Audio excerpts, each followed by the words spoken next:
ଆଜି ଶୁଣିବା ଉପନ୍ୟାସ ହରିଜନ ଭାଗ 9।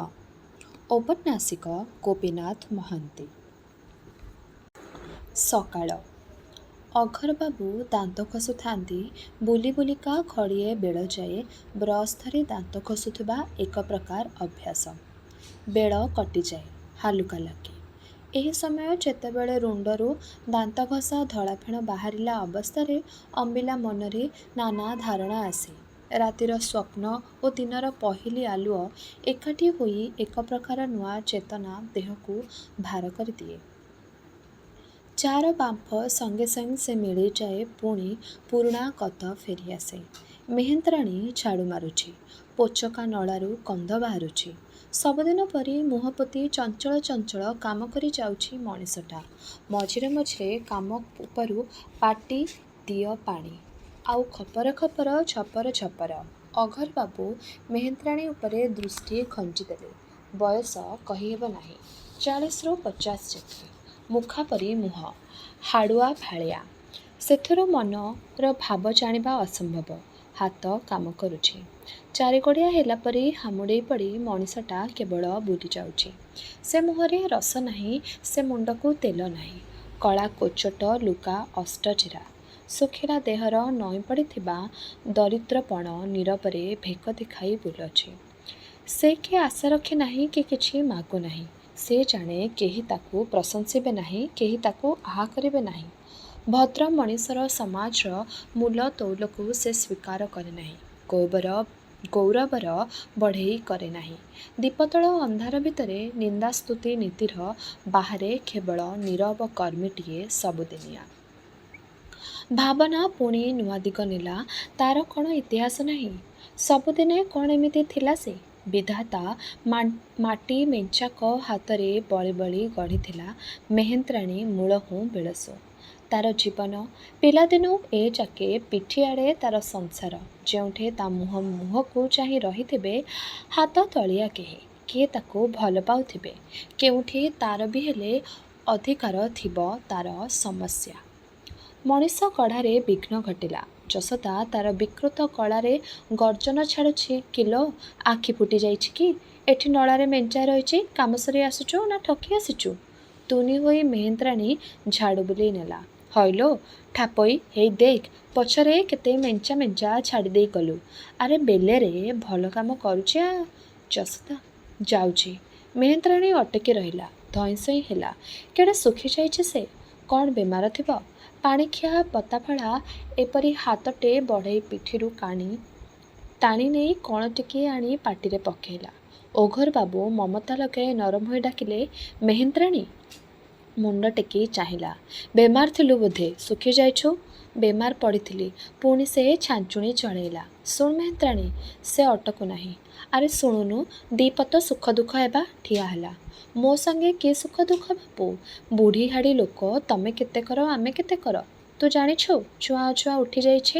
ସମସ୍ତେ ଆମେ ସମାନ। ଆଜିକାଲି ଆମେ ସେସବୁ ମାନୁନାହୁଁ। ମଣିଷ ଏକ, ଜାତି ମିଛ। ଚାରିଆଡ଼େ ସଭା ସମିତି ଲାଗି ରହିଛି ସେହି ଉଦ୍ଦେଶ୍ୟରେ। ହରିଜନ ଓ ସବର୍ଣ୍ଣ ହିନ୍ଦୁ ଏକାଠି ଖାଇଲେଣି। ମନ୍ଦିର ପ୍ରବେଶ ଅଧିକାର ମିଳିଗଲାଣି ତୁମଠୁ କେତେଠି। ଅସ୍ପୃଶ୍ୟତା ନିବାରଣ ଏ ଯୁଗର ପ୍ରଧାନ ଯୋଜନା। ସଭା ସମିତିକୁ ଯାଉନାହୁଁ? ଖବରକାଗଜ ଶୁଣୁନାହୁଁ ତୁ? କହୁଛୁ ତୁମେ ଆମେ ପୃଥକ୍। କି ଉଲ୍ଲାସରେ କହି ହୋଇଗଲା। କହିଲାବେଳେ ମୁହଁରେ କିପରି ଦୀପ୍ତି, ମନର କିପରି ପୁଲକ। ନୂତନ ଯୁଗର ସନ୍ଦେଶ ବଖାଣିଲା ପରି କେତେ ସାଧୁ ଶବ୍ଦ ସେ ଭାଷାରେ। ପୋଡ଼ା କାଠରେ ଧାସ ଚହଟିଲା ନାହିଁ। ମଡ଼ା ମୁହଁରେ ହସ ଦିଶିଲା ନାହିଁ। ଧୀରେ ଧୀରେ ମେହେନ୍ତ୍ରାଣୀ ମୁହିଁଲାଣି ବାରିକବାଟ ଆଡ଼କୁ। ଅଘୋରବାବୁ ପୁଣି ଚେଷ୍ଟା କଲେ। କହିଲେ, ତୁମେ ସମସ୍ତଙ୍କୁ ଛୁଇଁବ, ପାଖରେ ବସିବ। କେହି ତମକୁ ଅଛୁଆଁ ବାରିବେ ନାହିଁ। ଏକାଠି ଖାଇବ।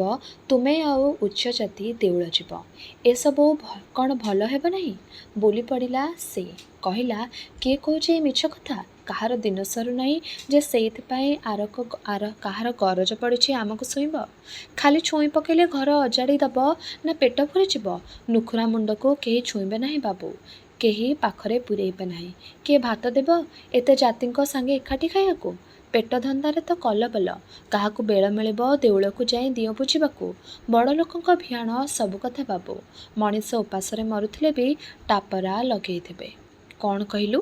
ବିରକ୍ତ ହୋଇ ଅଘରବାବୁ କହିଲେ, ଶୁଣା ହେଉଛି ତମ ସାହି କୁଆଡ଼େ ଏଠୁ ଉଠାଇ ନେବେ ଦୂରକୁ, କେଉଁ ଫର୍ଚ୍ଚା ଜାଗାକୁ। ତୁ ଶୁଣିନାହୁଁ? ତା'ର ଛାଞ୍ଚୁଣି ମୁଣ୍ଡା ଢିଲା ହୋଇଗଲା। କାବା ହୋଇ ସେ କହିଲା, ସାହି ଉଠାଇ ନେବେ? କିଏ କହୁଥିଲା? କିଏ ଉଠାଇ ନେବେ? ଜମି ତ ଆଉ ତମର ନୁହେଁ, ତୁମେ ବସା ବାନ୍ଧି ରହିଛ। କ'ଣ ହେଲା? ଆଉ ଠାଏ ରହିବ, ଫର୍ଚ୍ଚା ଜାଗା ପାଇବ। 2 ଖଣ୍ଡ କୁଡ଼ିଆ ସେତକ ବି ଉଠାଇ ନେବେ? ହେ ଭଗବାନ! ଆଲୋ ଛାନିଆ କାହିଁ ହେଉଛୁଲ? ସବୁ ତମରି ଭଲ ପାଇଁ। ଏଠି କେମିତି ଗେଞ୍ଜରେ ସନ୍ଦେସନ୍ଦି ହୋଇ ରହିଛ? ଏମିତି ମଣିଷ ରହନ୍ତି? ବାବୁ, ଆମେ କ'ଣ ମଣିଷ? ନାଇଁ, ତମରି ଭଲ ପାଇଁ। ଏଠି ଚକାଚକି ହୋଇ ରହିଲେ ଦେହ ଭଲ ନାହିଁ। ତୁ ନିଜେ କେମିତି ବେମାର ପଡ଼ିଲୁ? ଫରଚା ଜାଗାରେ ରହିଲେ ଦେହ ପାକୁ ଭଲ। ସବୁ ତ ଆମରି ଭଲ ପାଇଁ, କ'ଣ ନୁହେଁ କି? ହଉ, ଧର୍ମ ଅଛି, କୋଉ ପାପରୁ ଏ ଜନ୍ମ ଭୋଗିଲୁ, ଫେଣେ ଆହୁରି ହୀନ ଅବସ୍ଥା ଲେଖିଛି ଦଇବ। କେବେ ସାଏ ଉଠାଇ ନେବେ ବାବୁ? ଆଶା ତାକୁ ତେଜି ଦିଏ ନାହିଁ, ଆଶଙ୍କା ପାଗଳ କରେ। ଅଘୋର ବାବୁ ଦେଖୁଥାନ୍ତି, ବାଁରେ ଦେଇ କଥା ବୁଲେଇ କହିଲେ, ସେମିତି କହୁଥିଲା କିଏ ନା କିଏ କୋଉଠି ଅଇଚା ହେଲାଣି? ସେଇଆ କହ ବାବୁ, ସେଇଆ କହ। ତଡ଼ିଦେଲେ ଆମେ କୁଆଡ଼େ ଯିବୁ? ବାସ୍ତରିଆ ଲୋକ କେତେ କଥା କହନ୍ତି, କୋକୁଆ ଭୟ ଦେଖାନ୍ତି। ତେବେ ବଡ଼ ଲୋକଙ୍କ ଦୁନିଆରେ ସବୁ କଥା ତ ଘଟୁଛି। ନ ହେବା କଥା, ହେବା କଥା, ସବୁ ସମାନ। କବାଟ ସେପାଖେ ଛାଇ ପରି ମଣିଷଟା କୁଆଡ଼େ ଅଦୃଶ୍ୟ ହୋଇଗଲା। ଅଘୋର ବାବୁ ଥକା ହୋଇ ଚାହିଁଲେ। ପଛଆଡ଼ୁ ମାନମୟୀ କହିଲା, କନଭର୍ଟ କରେଇ ପାରିଲ ନାହିଁ ଭାଇ ନୁହେଁ? ଚୁପ୍। ଆରେ ଚୁପ୍ କ'ଣ ମ? ଭଲ କଥା କହିଲେ। ଅଭିମାନ କଲାପରି ସେ ଚାଲିଗଲା। ତାପରେ ଅନର୍ଗଳ ହସ, ତାପରେ ପାଟି। ବୋଉ ମ, ହେ ବୋଉ, ଶୁଣୁ ଗୋଟାଏ କଥା। ବାହାର କଲା। ଅଘୋର ବାବୁ ତା'ର ପିଛା ନେଲେ। ଜେମା ମେହେନ୍ତ୍ରାଣୀ ଭାବି ଭାବି ତା'ର କାମ କରି ବୁଲୁଥାଏ। ଅନର୍ଥକ ଗୁଡ଼ାଏ ସମୟ ନଷ୍ଟ ହୋଇଗଲା ଏ ଘରେ। ବଡ଼ଲୋକ ପୁଅର ଅଲଣା କଥା ଶୁଣି ଶୁଣି ବେଳ ଗଲା। ଅବିକଳ ତାରି ବାପ ପରି। ଝୁଣ୍ଟି ପଡ଼ି ଏତେ ସରି ହୋଇ ସାକୁଲା କଥାରେ ପାଲରେ ପଡ଼ି ମନ ନରେମା ଫଳ ଯଥେଷ୍ଟ ଗୋଟେଇଛି ସେ। ଚହଟ ଚମ୍ପାର ବାସ୍ନା ଉଡ଼ିଯାଇଛି। କିଏ ଯାଏ ସେଥିରେ? ଗୋଟାଏ କଥା ସତ, ବେମାରୀ ପରେ ଦେହ ଥରୁଛି। ବାଟ ଚାଲିଲେ ଆଣ୍ଠୁକୁ ଆଣ୍ଠୁ ବାଜୁଛି। ବୋଝେ କାମ। ଗୋଟିକିଆ ମଣିଷ। ବାସ ଉଠେଇ ନେବେ। ବିଶ୍ୱାସ ହେଲା ନାହିଁ। ଅସମ୍ଭବ। 2 ବର୍ଷ ହେଲା କୁଡ଼ିଆ ଖଣ୍ଡ ଛପର ହୁଏ ନାହିଁ। ଏ ବର୍ଷ ନ କଲେ ଛାଁକୁ ଭାଙ୍ଗି ପଡ଼ିବ। ପୁନି କ'ଣ କରୁଥିବ ସେ? ଭାବନାର କ୍ରମ ନର୍ଦ୍ଦମାର ଫଳରେ କେଉଁଠି ହଜିଗଲା।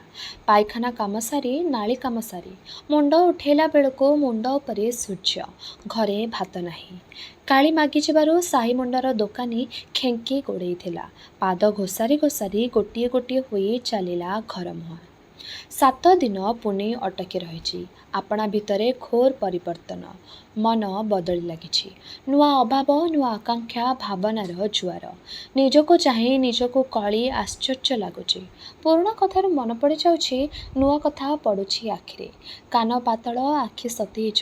ଦେହର ସ୍ନାୟୁ ଅପେକ୍ଷା କରି ରହିଛି ଅଳ୍ପ କିଛି ପାଇଲେ ବଡ଼ କରି ଦେଇ ନେଇଯିବ ମସ୍ତିଷ୍କକୁ। ଭୋକ ବୁଡ଼ିଛି। ଦେହ କାଉନ୍ଦା।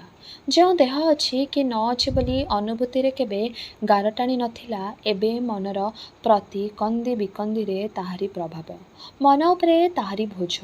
କେବଳ ମାଟିର ମାୟା, ଯୌବନର ଇନ୍ଦ୍ରଜାଲ। ଏମିତି ବଦଳିବ ବୋଲି ପୁନି କେବେ ବିଶ୍ୱାସ କରି ନଥିଲା। ମନେ ପଡ଼ୁଛି ତା'ର ବାଳକୁ ତେଲ ନାହିଁ, ଦେହକୁ ଲୁଗା ନାହିଁ। ଦେହ ସମ୍ପାଦିବାକୁ ସହର ଭିତରେ, ଏହି ଦଦରା ସାହି ଭିତରେ ଏ ନିଉଛୁଣା ଘର ଯଥେଷ୍ଟ ନୁହେଁ। ଦେହର ମନର ସବୁ ଅଭାବ ଆଖିରେ ପଡ଼ୁଛି। ମନେ ପଡ଼ୁଛି ମଣିଷ ପଣିଆ ସାର୍ଥକ କରିବାକୁ ଦରକାର ଜିନିଷ ପାଇଁ ଟଙ୍କା, ତାଙ୍କର ଟଙ୍କା ନାହିଁ। ଦେହର ସୁଖ ଦରକାର, କଳ୍ପନାରେ ଚେର ଦରକାର, କିଛି ନାହିଁ। ମନ ଉଡ଼ି ବୁଲୁଛି। ଅବସ୍ଥାକୁ ଭାଙ୍ଗି ରୁଜି ଦିଅନ୍ତା, ଆପଣା ରୁଚିରେ ଗଢ଼ି ନିଅନ୍ତା ଆପଣା ପାଇଁ ଆଧାର। ବିଧାତାର ପେଞ୍ଚରେ ଯୌବନ ବିପ୍ଳବ ଆଣିଛି, କିନ୍ତୁ ବିଧାତା ଉପାୟ ଖଞ୍ଚି ନାହିଁ। 7 ଦିନ ଗୋଟାଏ ଯୁଗ। ବୋଉ ଉପଦେଶ ଦିଏ। ଶୁଣି ଶୁଣି ଖାଲି ହସ ମାଡ଼େ। ତଳକୁ ଚାହିଁ ବାଟ ଚାଲିବା ଉପଦେଶ। ଝୁଣ୍ଟିବୁ ନାହିଁ, ପଡ଼ିବୁ ନାହିଁ ଖାଲରେ। କିଏ କାହାର? ଏତେ ମିଳାମିଶା କାହିଁକି? ପର କଥା ଶୁଣିଲେ ପାଲରେ ପଡ଼ନ୍ତି। ଭଲ ଉପଦେଶ ପୁଣି ଉପଦେଶ ମାନେ। ବୋଉ କାମ କରି ଯାଇ ସାରିଲା ପରେ ଓର ଉଣ୍ଡି ଯେତେବେଳେ କଜଳମତି ଆସେ, ଦୁନିଆର ଶାସ୍ତ୍ର ବଖାଣେ। ପ୍ରଜାପତିର ଶାସ୍ତ୍ର। ଖରା ଝିଲିଝିଲି, ବାସ୍ନା ଜୁଡ଼ୁବୁଡ଼ୁ, ଖରାପ କଥା। ପୁନିଆ କରି ପୁନି ଆଁ କରି ସବୁ କଥା ଗିଳି ପକାଏ ଆଉ ବିଶ୍ୱାସ କରେ ଯେ ସେ ଚମତ୍କାର, ବିଶ୍ୱାସ କରେ ସେ ଶକ୍ତିମତୀ ହୋଇଛି ସେ ପୁନି। ତାକୁ ବି ପୂଜା କରିବାକୁ ପ୍ରଶଂସା କରିବାକୁ ଲୋକ ଅଛନ୍ତି ଏ ପୃଥିବୀରେ। ଦୁଆର ମୁହଁରେ ପଞ୍ଚବଟୀ କୁଡ଼ିଆର ଗାର, ଡେଇଁଯିବାକୁ ଲୋଭ ଡାକେ, ଲୋଭ ଦେଖାଇ ଡାକେ। ଉଚ୍ଚ ସଡ଼କ କଡ଼ରେ ନାଲି ଧୂଳି ବୋଳି ହୋଇ ଠିଆ ହୋଇଛି ଶିରିଷ ଗଛଟା, ମତ ଗଜପରି। ଗୋଡ଼ ତଳେ ମଟର ଗାଡ଼ି ଧାଇଁଛି। ସହରିଆ ଗ୍ୟାସୋଲିନ୍ ଗନ୍ଧ ଉଡ଼ି ପଡ଼ଉଛି। ଚହଟି ଆସୁଛି ବୁଢ଼ା ଶିରିଷ ମଦ ଗନ୍ଧ। ଶୁଆପରି ପକ୍ଷୀ ଝାଡ଼ି ଦେଇ ବୁଢ଼ା ଗଛ ଟୋକା ହୋଇଛି। ନଈକୂଳିଆ ଭୁସୁଭୁସିଆ ପବନରେ ଧଳା କହରା ଆଖିବାଳ ପରି ସରୁ ସରୁ ଫୁଲ କେଶର କୁଞ୍ଚି କୁଞ୍ଚିଆ ହୋଇଯାଇ ଫୁଟି ଉଠୁଛି ମରଣ ଜୟହସ। ସେ ପାଖେ ନିମ୍ବ ଗଛରେ ଯାଦୁକରର କାରିଗର। ହାଲୁକା ସାବ୍ଜା ପତ୍ର ଛୁଆଣି ଧଳା ଫୁଲ ପେନ୍ଥି ପେନ୍ଥି ତାର ମଧୁରିଆ ବାସ। ମନୋହରିଆ ମା ବାଡ଼ରେ ପାଳଧୁଆ ଗଛ ଧାଡ଼ିକ। ମହୁରୀର ତାର ସ୍ୱରର ଆଳାପ ପରି ନାଲି ରୋଶନୀ ସେଥିରେ। ମେଞ୍ଚି ମେଞ୍ଚିକା କନିଅର ବୁଦାର ଚିକ୍କଣ ପତ୍ର ସନ୍ଧିରେ ଖରାଧାସ ଝିକି ଝିକି ଦେଉଛି। ଖାଲି ଚକାଚକି କୁଡ଼ିଆ, ସ୍ଥାନେ ସ୍ଥାନେ ସଜନା ଗଛ। ପତ୍ର ନାହିଁ, ଖାଲି ଫୁଲ। ସେଇ କୋଇଲିଟା କେଉଁ ତୋଟାଳିଆ ଗଣ୍ଡ ମଫସଲରୁ ସହର ଦେଖି ଆସି କଳ କାରଖାନା କୋଠା ଗହଳିରେ ବାଟବଣା ହୋଇ ପଳେଇ ପଳେଇ ପହଞ୍ଚିଛି ହାଡ଼ିସାହିରେ। ଆତୁର ହୋଇ ତୁହାଇ ତୁହାଇ କୁହାଟ ମାରୁଛି ସତେକି କହ କହ ବାଟ ବତେଇ ଦିଅ ଫେରିଯିବି। ଶେଷ ବସନ୍ତ। ଖରା ଚାଇଁ ଲାଗିଯାଉଛି। ଅରମାକୁଡ଼ ଭିତରୁ ନାଗଫେଣା ଟେକି ଧରିଛି ଗୋଟିଏ ନାଲି ଫୁଲ। ସହର ଛେଦରେ କୋଇଲି ବୋବଉଛି। ମନୋହରିଆ ମା ବାଡ଼କରେ ଛାଟୁଆ ଗଦେଇ ଦେଇ ଆସି ଛିଣ୍ଡା ଟୋକେଇ ଧରି ଥକ୍କା ହୋଇ ଠିଆ ହୋଇ ଯାଇଥାଏ। ସେ ପାଖରେ ଭଙ୍ଗା ପାଲାର ପିଣ୍ଡାରେ ଖଣ୍ଡିଆ କୁଷ୍ଠରୋଗୀ ଚେମା ଗୋଡ଼ର ଛିଣ୍ଡାଗନା ଘୂରଉଥାଏ। ଭିକ ମାଗି ବାହାରିବ। ତାର ଭାରିଯାକ କହୁଥାଏ, ଦେଖିଲୁ କୋଇଲିଟା କେମିତି ବୋବଉଛି। ସନିଆ ତାର କୁଡ଼ିଆ ସାମ୍ନାରେ ଠିଆ ହୋଇ ବିଡ଼ି ଟାଣୁଥାଏ। କାମକୁ ଯିବା ବେଳ। ଆଜି କେମିତି ମଠୁଆ ମଠୁଆ। ଚାରିଆଡ଼କୁ ଚାହିଁ ଚାହିଁ ଅଳେଇବାକୁ ମନ କେମିତି ଲାଗିଛି। ନିତିଦିନିଆ କଳର ଅଭ୍ୟାସ ଗୋଳମାଳିଆ ହୋଇଯାଇଛି। ମଣିଷ କଳ ନୁହେଁ। ମନୋହରିଆ ମା କହିଲା, କିରେ ସନିଆ, ଆଜି ଏତେ ଡେରି? ଆଜି ଯିବି ନାହିଁ ଦେଠେଇ। ମଲା ମ ଅଳସୁଆଟା। ନା, ସେ କାମକୁ ଯିବି ନାହିଁ। ଆପଣା ତୁଣ୍ଡରୁ ଥରେ ପ୍ରଚାର କରିଦେଲା ପରେ ତାର ନିଷ୍ପତ୍ତି ସିଦ୍ଧ ହେଲା। ଆଜିକ ସେ ରହିଯିବ। ବାଳଗୁଡ଼ାକ ବଡ଼ ବଡ଼ ହୋଇଯାଇଛି, ଲୁଗା କାଚିବାକୁ ପଡ଼ିବ। ହାଡ଼ି ଭଣ୍ଡାରୀ ଖୋଜିବାକୁ ଧୂଳିଆ ରାସ୍ତାରେ ବୁଲିଗଲା ବେଳେ ସନିଆ ଅନୁଭବ କଲା ଶିରିଷ ଫୁଲ କେଡ଼େ ବାସୁଛି। ପଲେ ମାଙ୍କଡ଼ ଗଜା ବରଗଛରେ ଦୋଳି ଖେଳୁଛନ୍ତି। ସତେକି ଲାଖ କରି ଟେକା ଫୋପାଡ଼ିବାକୁ ନିମନ୍ତ୍ରଣ କରୁଛନ୍ତି। ହାଡ଼ି ଭଣ୍ଡାରୀ ସତୁରା ତାର କାମ ବାହାରିଛି। ଖିଅର କରି ସେ ବଞ୍ଚେ ନାହିଁ ସେତକ ଉପରି। ରାଣ ଅଛି ସତୁରା ଭାଇ ଟିକିଏ ଚାଞ୍ଛି ଦେ। ନାଇଁ, ଆରବେଳେ ଆସିବୁ, ଅଇଛା ହେବ ନାହିଁ। ତାର ପଦେ କଥା। ଆଗ ପଇସା ନେ ପଛେ ସାରିଦେଇ ଯା ସତୁ ଭାଇ। ଭଲ ଲୋକ। ଡେରି ହେଇଯାଉଛି ଦେଖୁନୁ। ସୋଦା ଖାଇଲା ବେଳେ ପଇସା କାଟିଲା ବେଳେ ତୁ ପିଠିରେ ପଡ଼ିବୁ। ଟିକିଏ ନାକୁ ତ କେତେବେଳେ ଲାଗିବ। ବସିପଡ଼। ଜମା ହବ ନାହିଁ। କୁଆଡ଼େ କନ୍ୟା ଘର ଲାଗିଛି କି? ସବୁର କର, ଆଉ ଟିକିଏ ଭାଲୁ ପରି ବଢ଼ୁ। ସତୁରା ବାହାରି ଚାଲିଗଲା। ଗାଉଁ ଗାଉଁ ହୋଇ ସନିଆ ଫେରିଗଲା। ପାଟି କରି ଲାଭ ନାହିଁ। ରାସ୍ତାରେ ଭଣ୍ଡାରୀ ବୁଲୁଥିବେ, ସେମାନେ ଅଛୁଆଁ ମଣିଷକୁ ଛୁଇଁବେ ନାହିଁ। ମାଙ୍କଡ଼ ହୁରୁଡ଼େଇ ପିଲାଙ୍କ ସାଙ୍ଗେ ଗୋଡ଼େଇ ଏଣେ ତେଣେ ହେଉ ହେଉ ବୋଝିଏ ବେଳ। ତାପରେ ସନିଆ ଗାଧୋଇ ଆସିଲା। ତାର ବାଳକୁ ଚିକ୍କଣ କରି କୁଣ୍ଡେଇଲା। ଫଟା କାମିଜ ଖଣ୍ଡି ପିନ୍ଧି ସଜ ହୋଇ ବାହାରି ପଡ଼ିଲା ଆଉ ଥରେ ସାହି ବୋଲି। ପୁନି ଘର ପିଣ୍ଡାରେ ବସିଛି। କିଏ ସାଇକଲ ଖଣ୍ଡ ଦେଇ ଦେଇଛି। ତରତର ହୋଇ ମାଡ଼ି ଆସିଲା ବେଳକୁ ଦେଖିଲା ଗେଧ ମାଙ୍କଡ଼ ପରି ମିସ୍ତ୍ରୀ ବସିଛି। ପାନ ଚୋବଉଛି। କହୁଛି, ଆସିବୁ କାଲିକିଏ। ମାହାଳିଆଟାରେ ଘରେ ବସି କ'ଣ ହେବ? 2 ପଇସା ରୋଜଗାର ତତେ ଗନ୍ଧଉଛି। ଚଞ୍ଚଳ ବୁଲି ପଡ଼ିଲା। ଗାଳି ଦେଇ ଆରମ୍ଭ କଲା, କିବେ ସନିଆ, ଭାରି ମଗରାତ ହୋଇଛୁ। କାମକୁ ନ ଯାଇ ବୁଲି ଯାଇଛୁ ଆଡ଼େ। ଦୁଆର ମୁହଁରେ ହସିଦେଇ ପୁନି ଘରକୁ ପଶିଗଲା। ସନିଆ ବିଗିଡ଼ି ଗଲା। କହିଲା, କାମକୁ ନ ଗଲେ ପଇସା କାଟିଦେବ। ତୋଡ଼ ଦେଖାଉଛୁ କାହାକୁ? ତମେ କୁଆଡ଼େ ଇଆଡ଼େ କାମ ଛାଡ଼ି ଦେଇ ଆଇଛ ଶୁଣେ। ମିସ୍ତ୍ରୀ ଉଠି ପଡ଼ିଲା। ଦୁଇ ତରଫ ମୁହୁଁମୁହଁ ଛଟାପଟା। ତେଣେ ଠିକଣା କରିଦେବି ରହିଥା। ହାଡ଼ି ଟୋକା, ସିଆଣିଆ ପଡ଼ିଛୁ। ଆରେ ଠିକଣା ଏମିତି କଲାବେଲା ତମ ହାତ ଗୋଡ଼ରୁ ଜଣାପଡ଼ୁଛି। ଦାନ୍ତ ରଗଡ଼ି ଆଖି ତରାଟି କଥା ଭାଷା। ଦେଖ ପିଲା, ଉପର ପଡ଼ି କଜିଆ କରୁଛୁ, ମତେ ଚିଡ଼ଉଛୁ। ଛୁଆଁ ଅଛୁଆଁ ମାନିବେ ନାହିଁ, ପିଟି ଦେବି ଜାଣିଥା। ହ ତମର ଭାରି ଜାତି ଅଛି। ଛୁଆ ହେଲେ ମାରା ହେଇଯିବ। ଲୋକେ ଜମିଲେଣି। ମିସ୍ତ୍ରୀ ସାଇକେଲ ଚଢ଼ି ଚାଲିଗଲା। କହିଗଲା, ତତେ କାମରୁ ଯେବେ ନ ନିକାଲିଛି ମୋତେ ଫେର୍ କହିବୁ। ଆରେ ନିକାଲିବୁ କ'ଣ? ମୁଁ ଆଉ ଦିନେ ଚାକିରିକି ଯିବି ନାହିଁ। ବଳେ ଗୋଡ଼ ତଳକୁ ଆସି ଖୁସାମତ କରୁଥିବୁ। ଜମା ଯିବି ନାହିଁ। ତୋ ଷଣ୍ଢପାଣିଆ ଘରେ ସାଇତି ରଖିବୁ ଯା। ହେ ସନିଆ, ହେ ସନିଆ। ସାହି ଲୋକେ ଥାପଡ଼ଉଛନ୍ତି। ତୋ ମୁଣ୍ଡ ପିତ ଠିକ୍ ଉଠିଛି କି ରେ? ହଇରେ, ବାବୁ ଲୋକକୁ ଏମିତି କହନ୍ତି? ଖଣ୍ଡେ ଦୂରରେ ସାଇକେଲ ଧରି ମିସ୍ତ୍ରୀ ଠିଆ ହୋଇ ଚଳୁଛି। ସନିଆ କହିଲା, ପଚାର ସେ ଭଲ ଲୋକକୁ, ସାହି ଭିତରେ କୁଆଡ଼େ ହେଇଥିଲା ଏତେବେଳେ? ମିସ୍ତ୍ରୀ ଚାଲିଗଲାଣି। ସନିଆ ସଁ ସଁ ହେଉଛି। ବାହାଦୁରୀ ନେବାକୁ ବ୍ୟାଖ୍ୟା କରୁଛି। ଲୋକେ ହସୁଛନ୍ତି। ତାରି ହୁଣ୍ଡାପଣକୁ ଝିଙ୍ଗାସୁଛନ୍ତି। ବଡ଼ ଲୋକେ ସଙ୍ଗେ ଖଳବ ପାଇବୁ, ପାଇବୁ ରହ। ଘର ଭିତରେ ବସିଛି ପୁନି। ମନେ ହେଉଛି ପୁନି ସାଙ୍ଗେ କଥାଭାଷା ବିପଦ ହୁଏ। ଲୋକେ ହସୁଛନ୍ତି। କେଉଁ କଥା କେଉଁଠିକି ଗଡ଼ିଗଲାଣି। ଲୋକ ଦେଖନ୍ତିରେ ସେଠିକି ଯିବାକୁ ମନ ହେଉନାହିଁ। କିଏ ଜଣେ ଉପଦେଶ ଦେଲା, ଯାରେ ପୁଅ, ତୋ ବାଟେ ବାଟେ ଯା। ପୁନି ବୋଉ ନାହିଁ, ତାରି ଦୁଆରେ ହୁଡ଼ାହୁଡ଼ି ହେବାକୁ ତମକୁ ସୁବିଧା ମିଳିଲା। ସକାଳଟା ଏମିତି ବିଗିଡ଼ିଲା ମୂଳରୁ। ସନିଆ ଲେଉଟିଗଲା।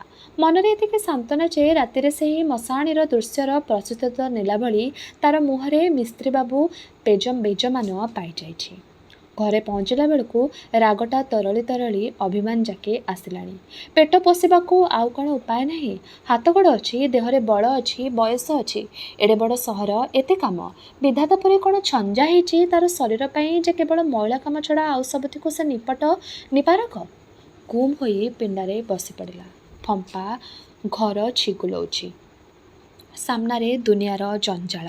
ବାପା ନାହିଁ, ମା ନାହିଁ, କେହି ନାହାନ୍ତି। ଭାବିଲା ବେଳକୁ ଅନ୍ୟ ଉପାୟ ନାହିଁ। ପୁଣି ସେଇ ମଇଳା କାମ, ସେଇ ମିସ୍ତ୍ରୀ, ସେ ଦାଉ ସାଧୁଥିବା ମିସ୍ତ୍ରୀ। ଦାଡ଼ୁଆ ନଖରେ ଆଞ୍ଚୁଡ଼ି ଛିଣ୍ଡେଇ ମୋଟା ଆଙ୍ଗୁଠିରେ ମକଚି ତାରି ମୁହଁରେ ତାର ନିଭୃତ ସ୍ୱପ୍ନର ପାଖୁଡ଼ା ଗୁଡ଼ାକୁ ହସି ହସି ଧ୍ୱଂସ କରୁଥିବ। ପୁନି ସଙ୍ଗେ ସହାନୁଭୂତି ହସା ହସି ଛାତି ବୁଲେଇ ଭିଡ଼ କାମ ବରଗିବ। ସନିଆ ଶରଣ ନେବ ଫେର୍ ତାହାରି। ଭାବିଲା ବେଳକୁ ହାଡ଼ ଜଳେ। ଦମ୍ଭ ପ୍ରତିଜ୍ଞା କରି ଉଠି ପଡ଼ିଲା। ସହରରେ ବୁଲି ଅନ୍ୟ କାମ ସେ ଖୋଜି ନେବ। ପୁନି ପାଇଁ, ତା ପାଇଁ। ସେଠି ମଇଳା ଘାଣ୍ଟିବାକୁ ଥିବନି। ମନମାଫି କାମ, ଦିହେଁ ପାଖକୁ ପାଖ। ହାଡ଼ି ଟୋକା ସନିଆ ଇଟା ଗଳିରେ ଧୂଳିଆ ସହରରେ କବିତା ଖୋଜି ବାହାରି ପଡ଼ିଲା। ପୋଖରୀ ଆରପାଖେ କୋଠା ଗଢ଼ା ହେଉଛି। ମୂଲିଆ ଲାଗିଛନ୍ତି। ସନିଆ ଠିଆ ହେଲା। କାହିଁକି ଠିଆ ହୋଇଛୁ? କ'ଣ ଦେଖୁଛୁ ରେ? ଉଣ୍ଡୁଛି। ବାଗ ଖୋଜୁଛି। ଟିକେ ନିଘା ନ ନେଲେ ଇଟା ଗୁଡ଼ାକ କୁଆଡ଼େ ଅନ୍ତର୍ଦ୍ଧାନ ହେଇଯିବ। ଆରମ୍ଭଟା ଭଲ ହେଲା ନାହିଁ। ବିରକ୍ତ ହୋଇ ସନିଆ କହିଲା, ମଲା, ଚାହୁଁ ଚାହୁଁ ଭଲ ଲୋକର ଚୋର କରୁଛ? କେବେ ଦେଖିଥିଲ ତମେ ଇଟା ଛୁଇଁଥିଲି? ନାହିଁ ହୋ, ଭାରି ଭଲ ଲୋକ ହୋ ତୁମେ। ଯାଅ ଯାଅ। ହେ ବାବୁ, ଚିଡ଼ୁଛ କାହିଁକି? ଆସିଥିଲି ପଚାରିବାକୁ ମୁଁ କାମ କରିବି, ମୋତେ ରଖିବ? ମିସ୍ତ୍ରୀ ପାଟି କରୁଛି। କାମ କର, କାମ କର। କଥା ଗପିଲେ ବେଳ ଗଡ଼ିଯିବ। ମିସ୍ତ୍ରୀ ବାବୁ, ମୁଁ ମୁଣ୍ଡ ଲାଗିବି, ମୋତେ ରଖିବ? କି ଜାତି? ମେହେନ୍ତର ନା? କୋଠାଘର ସରୁ, ପାଇଖାନା ହଉ, ବଳେ କାମ କରିବାକୁ ଆସିବୁ। ଏବେ ଅବିକା ଯା। ହୋ ହୋ ହସ। ଲୋକେ ସେ ମିସ୍ତ୍ରୀକୁ ତାରିଫ କରୁଛନ୍ତି। ମୁହଁ ପୋତି ସନିଆ ଫେରିଗଲା। କାମ, କାମ। କେଉଁଠି କାମ ଅଛି ତା ପାଇଁ? ଏଠି ବଡ଼ କୋଠା ଅବିନାଶ ବାବୁଙ୍କର ଘର। ବଡ଼ ଫାଟକ ବାଟେ ଅଗରବାବୁ ବାହାରି ଆସୁଛନ୍ତି। ଶାନ୍ତ ମୁହଁରେ ପୂର୍ଣ୍ଣ ସହାନୁଭୂତି। ସହାନୁଭୂତି? ନରମ ହୋଇ ସନିଆ ଡାକିଲା, ବାବୁ। ପ୍ରାଣର ଆବେଗ ଆଖି ଠେଲି ଉଛୁଳି ପଡ଼ୁଛି। ଆଶା କରି ଅନେଇଛି। ଅଘରବାବୁ ପକେଟରେ ହାତ ଭର୍ତ୍ତି କଲେ। ସନିଆ କହିଲା, କାମ ଖୋଜୁଛି ବାବୁ। ଗରିବ ଲୋକ। ଭଲ କଥା। ଭିକ ମାଗିବାକୁ ମୁଁ ମୋଟେ ପସନ୍ଦ କରେ ନାହିଁ। ଅନର୍ଥକ ଭିକାରୀ ସମସ୍ୟା ବଢ଼ିଯାଉଛି ଆମ ସହରରେ। କାମ କର, ଖା। ଖୁବ୍ ଭଲ କଥା। ମୋତେ କ'ଣ କହୁଛୁ? କାମ ଖଣ୍ଡେ ଦିଅନ୍ତୁ ବାବୁ। ଯାହା ବଢ଼େଇବେ ତା କରିପାରିବି। ଦେହ ମେହନତ। ତୁ କି ଜାତି? ଏଇ ପାଖ ସାହିରେ ଥାଏ ବାବୁ। ଓ, କାମ ତ ନାହିଁ? ଆପଣଙ୍କ ପାଖେ ଚାକର ରହିବେ ବାବୁ। ବାବୁ ଚାଲି ଯାଉଛନ୍ତି। କାମଗୁଡ଼ାକ ରାସ୍ତାରେ ଥୁଆ ହୋଇ ନାହିଁ। ଏମିତି 12 ଜାଗା। ମିସ୍ତ୍ରୀ ଓ ମଇଳା କାମ କବଳରୁ ସ୍ୱାଧୀନ ହେବା ଲାଗି ସହର ଯାକ ବୁଲି ପଚାରି ପଚାରି ସାରା ସବୁଠି ଏକା ଜବାବ, ତୁ କି ଜାତି? ଖରା ଢଳି ପଡ଼ିଥାଏ। ବୁଲି ବୁଲିକା ଗୋଡ଼ ଘୋଳି ହେଲାଣି। ମୁହଁର ପାଣି ମରିଗଲାଣି। କ୍ଳାନ୍ତି ପଡ଼ିବା ସଙ୍ଗେ ସଙ୍ଗେ ମନର ଦୃଢ଼ପଣ ଛିଣ୍ଡି ପଡ଼ି ସଡ଼କ ଧୂଳିରେ ହଜିଗଲାଣି। ସନିଆ ପୁଣି ସନିଆ ହୋଇ ଫେରି ଆସିଲା। ହାଡ଼ି ଟୋକାଟିଏ। ଗୋଟାଏ ଦିନ ଅଳସ କରି ଘରେ ରହି ବୋଲଣା ଶୁଣି ସାରିଲାଣି। ସକାଳ ପାଇଲେ ପୁଣି ତାର କାମକୁ ଫେରିଯିବ। ଏଇଠାରେ ଶେଷ ହେଲା ଗୋପୀନାଥ ମହାନ୍ତିଙ୍କ ଉପନ୍ୟାସ ହରିଜନ। ଆଗାମୀ ଅଧ୍ୟାୟରେ ଏହି ଉପନ୍ୟାସର ଅବଶିଷ୍ଟ ଭାଗଗୁଡ଼ିକ ଶୁଣିବା। ରହିଲି, ନମସ୍କାର।